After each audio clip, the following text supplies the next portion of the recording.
தாய் தமிழ் உறவுகளுக்கு வணக்கம். சற்று முன் திமுக கூட்டணியிலிருந்து வெளியேறினார், அதிமுகவுக்கு ஆதரவு தெரிவித்தார் என்ற தலைப்பில் இந்த காணொலியை காண்கிறோம். சற்று முன் திமுக கூட்டணியிலிருந்து வெளியேறினார், அதிமுக கூட்டணிக்கு ஆதரவு தெரிவித்தார் என்ற தலைப்பில் இந்த காணொலியை நாம் காண்கிறோம். திமுக கூட்டணி ஒரு மெகா கூட்டணி. ஏறத்தாழ அந்த கூட்டணியில் ஒரு 50க்கும் மேற்பட்ட கட்சிகள் உள்ளன, 50க்கும் மேற்பட்ட கட்சிகள் உள்ளன. ஆனால் பெரும்பாலான கட்சிகளை திமுக ஏமாற்றி விட்டது, ஓரங்கட்டி விட்டது. இதயத்தில் மட்டும் இடம் கொடுத்துள்ளது. தேர்தலில் போட்டியிட சீட்டு கொடுக்கல. இதனால் வெக்ஸ் ஆகி ஒரு தலைவர் நேற்றைய தினம் திமுக கூட்டணியிலிருந்து வெளியேறியிருக்காப்புல எடப்பாடியை சந்தித்து தங்களுடைய கட்சியின் ஆதரவை தெரிவித்துள்ளார். அது எந்த கட்சின்னு கேட்டிங்கன்னா, மூவேந்தர் முன்னேற்ற கழகம். மூவேந்தர் முன்னேற்ற கழகம், இதன் தலைவர் ஸ்ரீதர் வாண்டையார். மூவேந்தர் முன்னேற்ற கழக தலைவர் ஸ்ரீதர் வாண்டையார் திமுக கூட்டணியிலிருந்து வெளியேறியுள்ளார். எடப்பாடி பழனிசாமியை சந்தித்து தங்களுடைய ஆதரவை தெரிவித்துள்ளார்.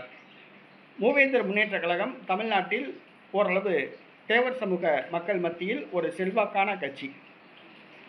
ஓபிஎஸ் திமுகவில் சேர்த்தனால அது தேவர் சமூகத்து வாக்குகளை எல்லாம் அப்படியே அள்ளிடலாம் அப்படின்னு திமுக கணக்கு போட்டு திமுக தேவர் சமூக தலைவர்களை புறக்கணித்துள்ளது.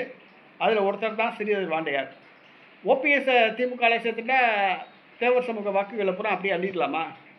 ஓபிஎஸ் தேவர் சமூகத்துக்கு நிறைய நல்லது பண்ணியிருக்காரா? இதுதான் கேள்வி. ஓபிஎஸ் சசிகலா கிட்ட இருந்தாப்புல, அப்புறம் எடப்பாடி பக்கம் போனாப்புல, திருப்பி சசிகலா எடப்பாடியோடு சேர்ந்து செயல்பட்டாப்புல, திருப்பி பிஜேபிக்கு போனாப்புல, இப்போ அதிமுகவுக்கு இருந்து வெளியேறி திமுக கிட்ட போயிட்டாப்புல, ஸ்டாலின் கிட்ட போயிட்டாப்புல.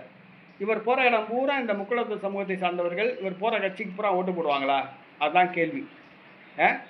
இப்போ ஓபிஎஸ் திமுகவில் சேர்த்துட்டா அப்படியே முக்குளத்தூர் வாக்குகளை அள்ளலாம் அப்படின்னு நினச்சிட்டு முக்குளத்தூர் சமூக கட்சிகளை ஸ்டாலின் புறக்கணிச்சிருக்காரு. அதில் ஒரு கட்சி மூவேந்தர் முன்னேற்ற கழகம் நேற்றைய தினம் திமுக கூட்டணியிலிருந்து வெளியேறி எடப்பாடி பழனிசாமிக்கு ஆதரவு தெரிவித்துள்ளது.